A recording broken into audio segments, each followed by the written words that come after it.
हर election में हम vote देते हैं, लेकिन एक सवाल कभी नहीं पूछते, इस वोट के पीछे पैसा किसने लगाया? क्या आपको पता है, भारत की राजनीति में हर स्पीच, हर पोस्टर, हर हेलीकॉप्टर राइड किसी न किसी डोनेशन से चलती है। लेकिन ये डोनेशंस कहाँ से आते हैं और किसके बदले में ये डोनेशंस दिए जाते हैं, ये सिर्फ कुछ लोग जानते हैं। आज हम खोलेंगे भारत की पॉलिटिकल फंडिंग के राज, जहां डेमोक्रेसी एक बिजनेस बन चुकी है और वोट एक इन्वेस्टमेंट।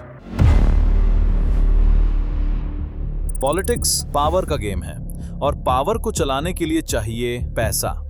आज एक चुनाव जीतने के लिए हजारों करोड़ लगते हैं। TV ads, social media campaign, posters, रैलियां, फ्री गिवेज, सब कुछ एक मैसिव मशीनरी बन चुका है और ये मशीनरी फ्यूल होती है डोनेशंस से।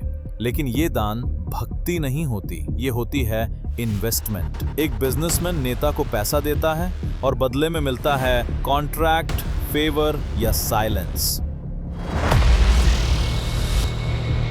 2018 में एक नया सिस्टम आया, इलेक्टोरल बॉन्ड्स। सरकार ने कहा ये पॉलिटिकल फंडिंग को ट्रांसपेरेंट बनाएगा। हमने तो काला धन को समाप्त करने के लिए बॉन्ड लाए थे। मैं आज देश की जनता के सामने आपको एक सवाल पूछना चाहता हूं, बॉन्ड आने से पहले चुनाव का खर्चा कहां से आता था? वो काला धन था या हिसाब किताब का धन था? ये बॉन्ड का धन काला धन नहीं है। सिस्टम कैसे काम करता है, छोटा एग्जाम्पल से समझिए। एक व्यक्ति या कंपनी SBI से बॉन्ड खरीद सकती है। मान लीजिए मिस्टर शर्मा को एक पार्टी को सपोर्ट करना है, वो 10 लाख रुपए का बॉन्ड खरीद लेता है। फिर मिस्टर शर्मा बॉन्ड अपनी पसंद की रजिस्टर्ड पॉलिटिकल पार्टी को दे देता है। पार्टी बॉन्ड को बैंक अकाउंट में डिपॉजिट करके पैसा ले लेती है और सब एनोनिमस होता है। पार्टी को नहीं पता कि पैसा किसने दिया और आम जनता को भी नहीं। सिर्फ रजिस्टर्ड पॉलिटिकल पार्टीज जो पिछले इलेक्शंस में 1% या ज्यादा वोट्स जीत चुकी थीं, ये बॉन्ड्स रिसीव कर सकती थी। मार्च 2018 से जनवरी 2024 तक 16,518 करोड़ के चुनावी बॉन्ड बेचे गए। सोचिए, इतना पैसा और आम जनता को पता ही नहीं कि किसने दिया और किसने लिया। क्रिटिक्स कहते हैं ये सिस्टम ट्रांसपेरेंसी के नाम पर गुमनामी का लूप होल है, क्योंकि डेमोक्रेसी में पैसा और पावर के बीच का रिलेशन छिपा नहीं रह सकता। अब सोचिए, ये पैसा किस पार्टी के पास गया?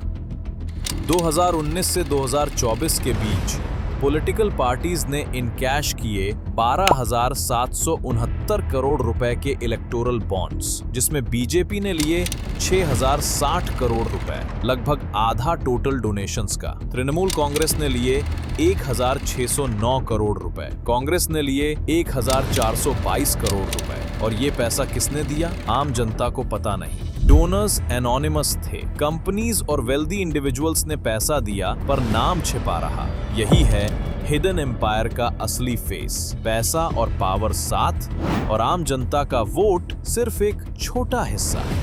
अब बात करते हैं उन लोगों की जो आम जनता के लिए इनविजिबल हैं, invisible donors.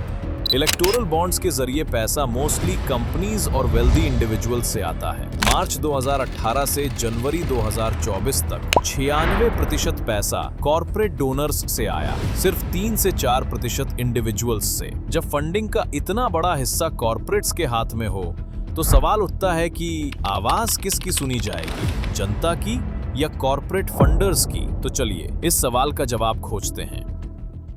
Part 5, the unmasking. फरवरी 2024, भारत का सुप्रीम कोर्ट बोल उठा, इलेक्टोरल बॉन्ड स्कीम अनकॉन्स्टिट्यूशनल है। कोर्ट ने कहा डेमोक्रेसी में सीक्रेसी नहीं, ट्रांसपेरेंसी होनी चाहिए, क्योंकि जब पैसा छिपकर घूमता है तब सच्चाई भी दब जाती है। कोर्ट ने स्टेट बैंक ऑफ इंडिया को कहा सारे डोनर्स और रेसिपिएंट्स का डेटा तुरंत जनता के सामने रखो। और जब वो डेटा आया, पूरे देश में हलचल मच गई। एक के बाद एक बड़े नाम सामने आए, कंपनीज, कॉन्ट्रैक्टर्स, बिल्डर्स और गैम्बलिंग फर्म्स तक।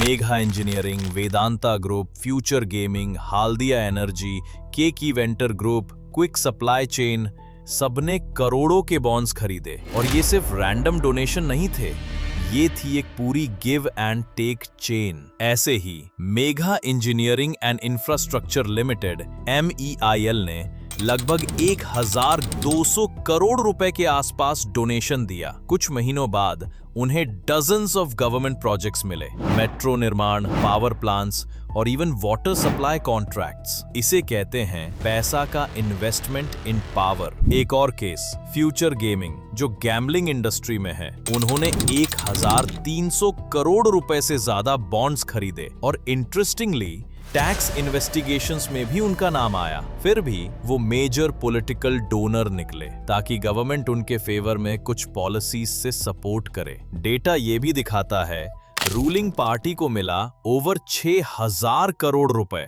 जबकि कांग्रेस को सिर्फ 1400 करोड़ रुपए के आसपास। पर सबसे बड़ा ट्विस्ट यहाँ था, पब्लिक को तो पता नहीं था किसने डोनेट किया, लेकिन पॉलिटिकल पार्टीज जान जाती थीं कौन उन्हें पैसा दे रहा है। बैंक डेटा के जरिए पार्टी तक डोनर का नाम पहुंच जाता था, लेकिन जनता से छिपा दिया जाता था। यानी ट्रांसपेरेंसी उलट गई। जहां लोगों को पता होना चाहिए था, वहां सिर्फ पावर वाले सब जानते थे। पहली बार देश ने देखा कैसे डोनेशंस के पीछे छिपा था एक silent nexus of business, politics और इन्फ्लुएंस।